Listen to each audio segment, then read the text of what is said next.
make this quick and easy, and the symbology will become obvious. This is called the mask mandate problem and obvious solution. If you've been paying attention to what's on Green Era Network or my Facebook page, you'll know I've been wrestling with a so far unresolved problem. Now, a little problem, a public health issue.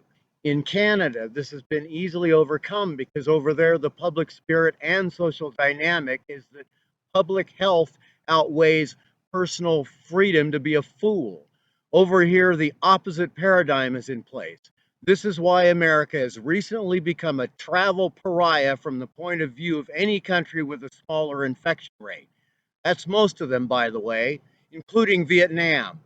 If you don't remember Vietnam, US left it economically and environmentally desolate a few decades back for reasons that mostly seem spurious right now. A lot of lives were lost because of that war, some of them on American campuses. The point is, the US isn't doing so hot epidemiologically at the moment. One reason is because 15% of the people walking around unmasked in stores and other public enclosed spaces are apparently sick. They each have health problems of a higher priority than the health concerns of every other person in that environment. Nobody knows who's infected. You can carry the virus and breathe it out for a couple of weeks with no symptoms at all, other than everybody in your carpool is suddenly sick and you're worried, ironically, you're going to get it from them. Also, of course, it's more important that the health of 2 dozen other shoppers in the dollar store is calling grandma, who's pretty deaf, by the way, so you need to almost scream into the phone to ask if 3 bags of ice might be better than two. That's pretty important in a country who doesn't even maintain enough ethical and practical acumen to have asked the math question yet. Here it is, in case I'm going too fast for you. In what universe is the health concern of one person who might be asymptomatic over 20 shoppers? How about 5? How about 1? Is freedom more important? How free are people chained to ventilators? How about dead people? In our society, freedom trumps public health.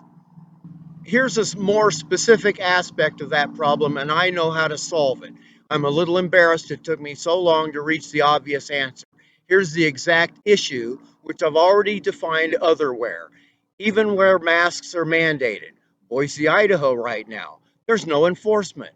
We all know that 15% or probably even 5% of those people walking around don't actually have a medical need to put somebody else, everybody else, at risk. Here's the tricky factor. Some of them don't have that need, but they think they do. They have medical problems and they think wearing a mask, which can be physically stressful under certain conditions, should allow them the freedom to spray. Some of them might have medical papers they'll show you or prescription bottles or something. I was offered that yesterday by an apparently guilty customer in the same line. I wasn't talking to her. I was discussing this solution with a friendly clerk at Winco. You see, there's signs on the doors. There's 20 or 30% of the people entering with priority health problems. Who's supposed to enforce the sign? The clerk doesn't have the expertise to examine strange evidence, a wad of papers, and a bunch of RX bottles to determine whether to serve the customer or not. Besides, are clerks in law enforcement? You can't call a cop, I guess. What do you do? The answer is cleverly hidden 3 sentences back. I said, quote, besides, are clerks in law enforcement? You maybe thought, as I thought until a couple of days ago, of course not. But actually, they are in law enforcement, limitedly. Try to buy beer if you look 20 or even 30. They check identification, right? How about in a membership store or a gun shop or even a shopper's advantage card? They check that stuff.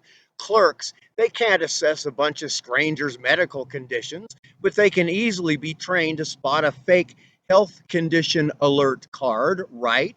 It could be quickly administered by local health departments. Ideally, the governor makes sure all those in her state uses the same form. The blank forms are issued to as many healthcare providers as possible. A patient whose needs outweigh the many is assessed. The doc or nurse or whoever fills out the card, signs it, gives it to the patient to sign so they can verify signatures later. The patient goes home without the card. But in a day or three, the health department has laminated it or something and put a seal or mark or something that a clerk can easily spot. This card should not give that person permission to shop among the rest of us. That's still a potential problem. It gives him or her permission to do one of at least two things. They can go to stores exclusively for the infirm, or they can go to Winco during that special 90 minutes or whatever that they can all shop. The store opens not when the sick people leave, but an hour later or more after giving the ventilation the time to do some work. If this makes sense and you know people who can make it work, forward it to those or even people who know those people. My priority here is what seems like a foolproof answer to a problem and an honest, straightforward assessment of the true nature of the problem. Too much freedom for ignorant and self centered people to handle. If we thought like Canada, there would be a lot fewer fresh graves around here now, wouldn't they? How do you free a corpse, Mr. Lincoln?